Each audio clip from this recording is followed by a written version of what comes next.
If you hand someone a violin, like someone who has literally never played one in their life, we don't expect them to step on stage and just effortlessly play a concerto. Right. Definitely not. We expect them to screech. Oh, absolutely. I mean, it takes years of deliberate practice to figure out, where to place your fingers, how to angle the bow. How to even read the sheet music. Exactly. No one argues with that. But for some reason, when it comes to talking, which is, something we do every single day of our lives, we just assume we should naturally be virtuosos. Yeah, we really do. And then the spotlight hits, the pressure mounts, and we suddenly screech instead of sing. And it is, frankly, utterly terrifying. It really is. It represents the ultimate performance anxiety. Because in this scenario, the instrument isn't made of, like, carved wood and horsehair strings. Right. The instrument is you. Okay, let's unpack this, because our mission today for this deep dive is to completely transform how you view communication. We are taking it from this nerve-wracking, high-stakes performance thing into an authentic, learnable instrument that actually builds profound human connection. And we have a really incredible stack of sources to draw from for this. We do. We're looking at insights from a Stanford Business School lecture on spontaneous speaking, two incredibly revealing TED Talks that decode both the human voice and the architecture of deep conversations. Plus some master classes from renowned communication experts. Yeah, it's a lot of ground to cover. But by the end of this deep dive, you are going to learn how to turn those agonizing, awkward silences into unforgettable moments. You'll decode the secret layers of literally every argument you have. And you'll discover why the way you physically stand might be the exact thing holding back your most brilliant ideas. But, before we can project any of that confidence outward, the entire process has to start by fixing the internal dialogue. Right, the inside. Yeah, the most critical conversation is actually the one happening inside the speaker's own head. Because if your brain is actively panicking, your vocal cords just, they don't stand a chance. They tighten right up. And if you feel that panic when asked to speak, you are completely in the majority. There's this Chapman University study highlighted in our research that shows 85% of people fear public speaking. 85%. Yeah, it consistently ranks right alongside the fear of being in a surprise terrorist attack, which is wild. It is wild, but neurologically it makes sense. Our brains are literally processing the threat of standing in front of a room of our peers with the exact same alarm bells as a lethal survival threat. Wow. The amygdala just hijacks the system. Yeah. And the goal here isn't actually to overcome or eradicate that anxiety. Wait, it isn't. No, the goal is simply to manage it. Anxiety actually provides focus and energy. It's your body's way of telling you that what you are about to do matters. Okay, so the Stanford lecture offers this incredibly counterintuitive technique to manage that amygdala hijack. They call it greeting your anxiety. Yes, greeting it. Like the moment your stomach drops or your palms start to sweat, you are supposed to pause and just internally say, hey, this is me feeling anxious. You just acknowledge it. Exactly. But wait, if I'm already panicking, isn't explicitly telling myself, like, hey, I'm anxious right now, isn't that just going to pour gasoline on the fire? A lot of people think that. It sounds like trying to ignore a check engine light versus just accepting that the car is running incredibly hot. Well, let's actually follow that check engine light analogy because it explains the underlying psychology perfectly. Oh, okay. Identifying the feeling actually strips it of its unknown terror. When you're driving and a light flashes, the panic comes from the ambiguity, right? Is the engine going to explode? Exactly. Are the brakes failing? What's happening? Yeah. But by explicitly naming the anxiety, you move the processing from the emotional center of your brain to the prefrontal cortex. Oh, the logical part. Right, the observational center. You're no longer fighting an ambiguous threat. You're just acknowledging the check engine light is on so you can focus on driving. That shifts everything. You move from being the victim of the panic to simply being an observer of it. Which ties directly into reframing the entire situation. We have to stop viewing speaking as a performance. Because in a performance, there is a script, right? A strict right or wrong way to say a line. And an audience judging your accuracy. But if you reframe it as a conversation, you remove the binary of success or failure. A conversation just invites connection. Exactly. But getting into that conversational mindset requires you to actually be in the room, like physically and mentally present. Which is so hard. It is. We spend so much time future tripping about failing or, wondering what the boss thinks of our outfit, that we aren't even present. The Stanford source shares a brilliant, if slightly ridiculous way to force your brain into the present moment. Oh, the tongue twisters. Yes. Specifically, saying out loud, I slit a sheet. A sheet I slit, and on that slitted sheet I sit. Which is a dangerous one to mess up. Highly dangerous. If you try saying that, your brain simply cannot worry about the future because all of your cognitive bandwidth is entirely focused on not accidentally swearing. It forces you to get out of your own way. Yeah. We have this really destructive tendency to stockpile perfect answers in our heads. Oh, constantly. The sources emphasize the concept of daring to be dull. Stop trying to instantly formulate, like, a Nobel Prize-winning response to a simple question. Just answer the question. Right. When you dare to be dull, you lower the immense cognitive pressure you've placed on yourself. And that paradoxically allows your natural brilliance to actually flow through uninhibited. So, okay, the panic spiral is halted, the check engine light is acknowledged, and the mind is clear. Good. But the problem is the physical residue of that adrenaline is still in the system, and that restricts the throat. So how do we actually get the physical instrument to cooperate and get the words out? Well, tuning the instrument starts by recognizing what damages it. One of the TED Talks categorizes the 7 deadly sins of speaking. These are habits we fall into that actively make people tune us out. Things like gossip, judging others, making constant excuses. Or dogmatism, right? Yeah. Which is that exhausting conflation of facts and opinions where you just bombard people with your own absolute truths. Yes, exactly. But the most common sin discussed is complaining. The speaker refers to complaining as viral misery. Viral misery paints such a vivid picture. We all know someone whose default state is viral misery. Oh, absolutely. And it is physically draining to listen to them. So instead of those sins, the source suggests building your voice on 4 cornerstones, forming the acronym HAIL: honesty, authenticity, integrity, and love. Let's break down why those specific 4 work, neurologically and socially. Honesty isn't just about not lying. It's about being clear and straight with your words. No hidden agendas. Right. Authenticity is standing in your own truth, being yourself, not some corporate avatar. Yeah. Integrity is simply being your word, doing what you say you will do, which builds immediate trust. And love, well, it doesn't mean romantic love. Right, that would be awkward in a boardroom. Very. It means genuinely wishing the person you're speaking to well. It's incredibly difficult to judge someone or speak to them with condescension while simultaneously wishing them well in your head. It sets the intention, but hail is just the foundation. You also have this incredible physical toolbox that most people simply never open. The mechanics of the voice. Yes, we're talking about register, timbre, prosody, pace, and volume. It's like the voice is an 88-key piano, and most of us only ever play middle C our entire lives, and then we wonder why our music puts people to sleep. That piano analogy is spot on. Take register, for instance. Most people speak from their throat, which sounds kind of thin. Mm-hmm. But if you lower your register to your chest, the sound carries more weight. It implies authority. And timbre is the actual texture of your voice, right? Right. Whether it sounds rich and warm or sharp and nasal. Exactly. Yeah. And you can change it by adjusting your posture and where the sound resonates. And then there's prosody, which is the melody. People who speak on one single note are using a monotone, which quite literally tells the listener's brain that there is no new information coming. Wow. So their brain just decides it can stop listening. There's a specific exercise mentioned to help find those unused keys. They call it the siren technique. Oh, yeah.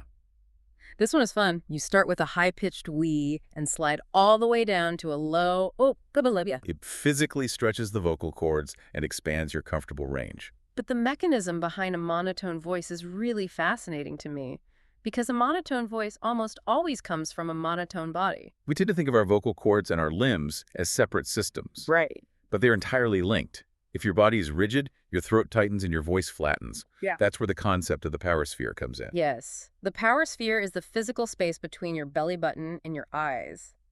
When we're nervous, we T-rex our arms, pinning our elbows to our sides, or we shove our hands in our pockets. We make ourselves physically small to avoid attacks. Right, but if you gesture broadly within that power sphere, you project instant executive presence. And the specific hand gestures you use inside that sphere dictate exactly how your message is received.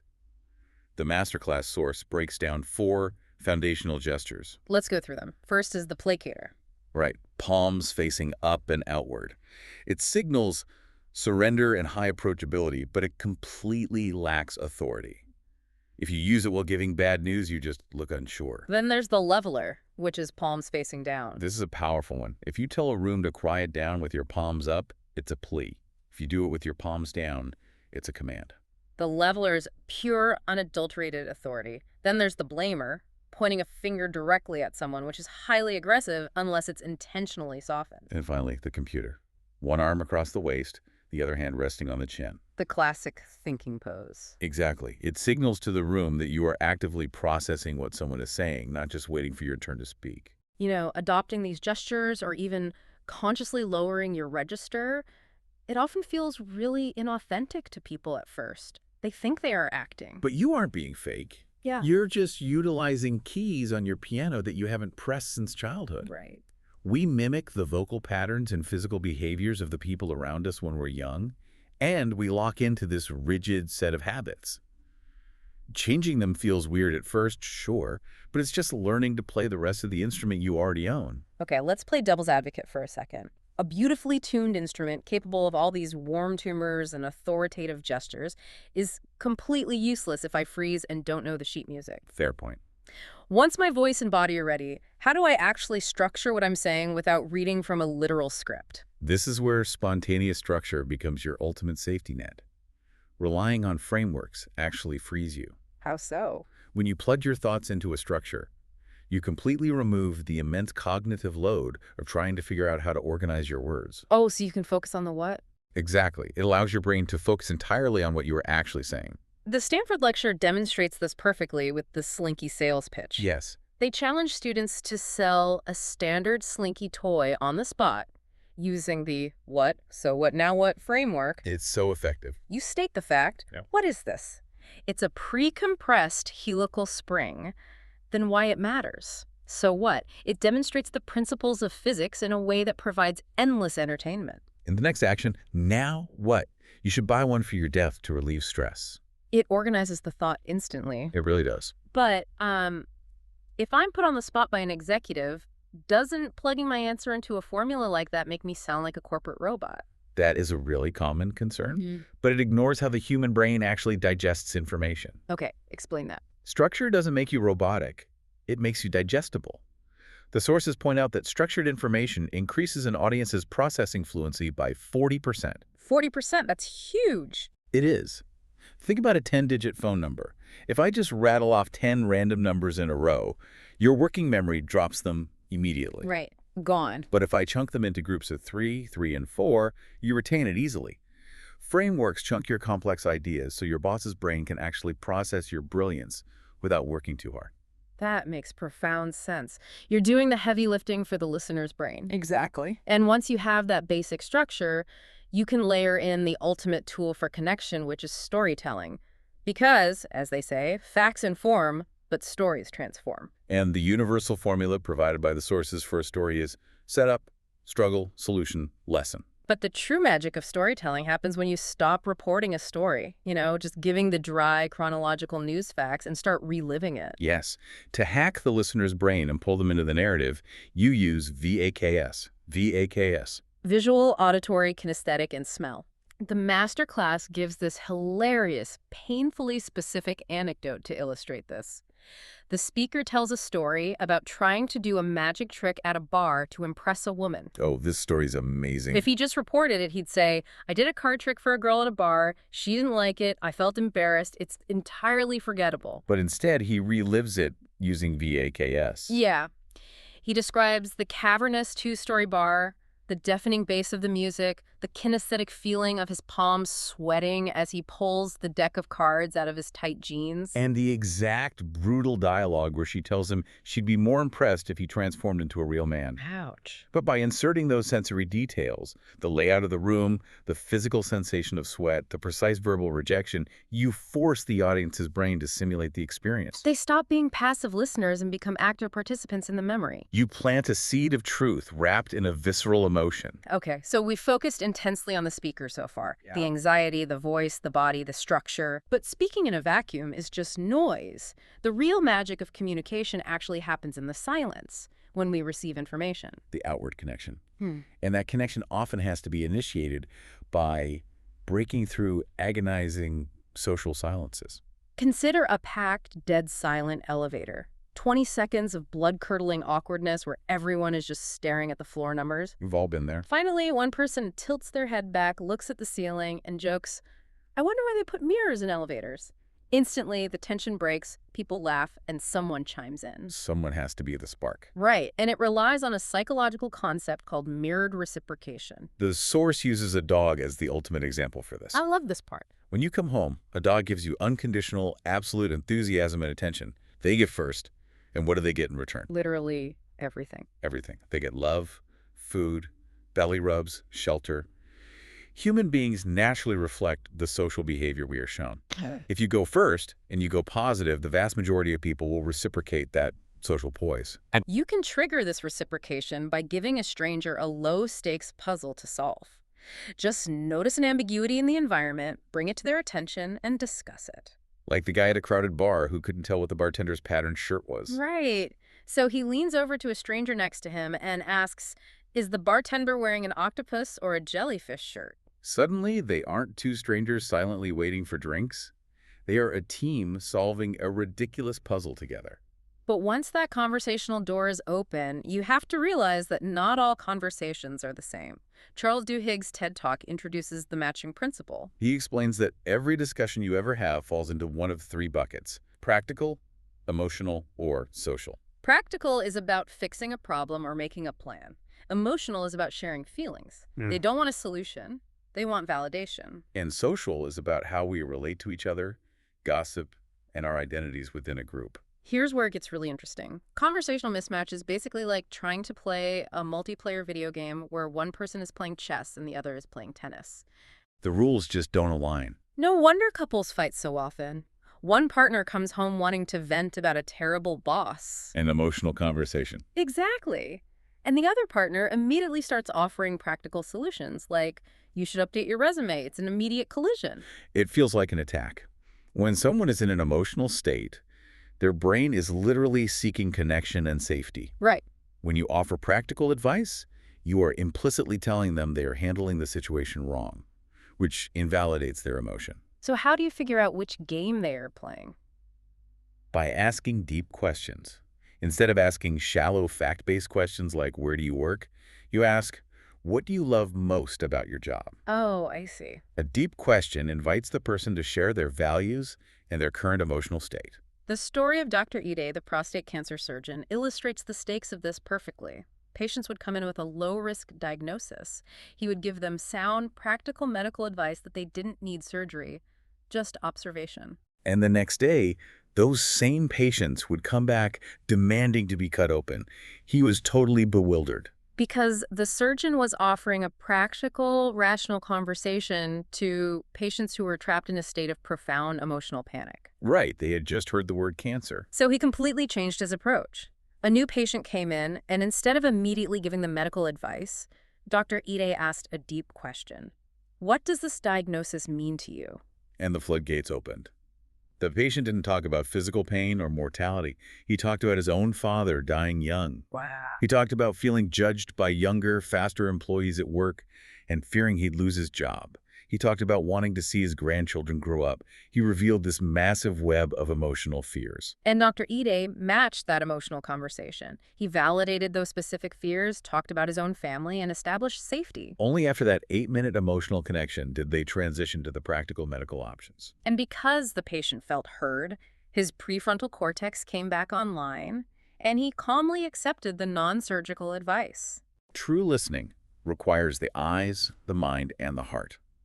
You have to watch their rigid body language, listen to the tight timbre of their tone, and then, crucially, repeat back what you heard to prove you understand. It builds immediate, unshakable trust. So you now possess the psychology to manage the anxiety spiral, the physical tools to tune your voice and body, the frameworks to structure your thoughts, and the listening strategies to match any conversation. That's a lot of tools. It is. But how do you actually build this muscle? You can't just flip a switch without totally alienating your friends and family while you practice. It requires deliberate, often uncomfortable practice. The communication expert Vijay Gang details a 3-step process called record and review. Oh boy. You record a 5-minute impromptu video of yourself speaking on any random topic on your phone. And here comes the painful part. Very painful. First, you listen to it with just the audio. You check your pace, your volume, whether you are using that melodic prosody or just droning in a monotone. Then you turn the volume completely off and watch the muted video. Just to look at your power sphere. Exactly. Are your hands hidden? Are you using the placator gesture when you're trying to make a serious point? Do you have nervous tics, like adjusting your glasses constantly? Finally, you get a transcript of the audio and you simply read the text. This is where you catch all your auditory clutter. The ums, the you knows, the likes, the rambling sentences. You identify the non-functional behaviors that have slipped into your subconscious muscle memory over decades. But you can't just take your newly turned 88-key piano voice and try it out on your spouse at dinner tonight. No, definitely not. If you suddenly start using the authoritative leveler gesture and speaking in dramatic melodic pauses about passing the salt, they're going to think you've been abducted by aliens. They really will. That's why you have to practice on what Vin Jiang calls neutral ears. Neutral ears? Like who? People who have no preconceived notion of your identity or your baseline behavior. The barista at the coffee shop, the cashier at the grocery store, the person next to you on a flight. Because they don't know your normal pitch. Right, so they won't judge your new vocal melodies or larger hand gestures as fake. They will just assume that is who you naturally are. It's essentially exposure therapy for the socially anxious. You have to be willing to play the Stanford wrong name game, literally pointing at a chair in your living room and confidently shouting porcupine. Or test out a wildly enthusiastic greeting on a stranger. Just to break your brain's rigid muscle memory. You have to prove to your nervous system that trying something new won't kill you. It all comes back to a foundational truth. Perfect practice makes progress. Your current communication style is nothing more than a series of learned behaviors. It's not permanent. Exactly.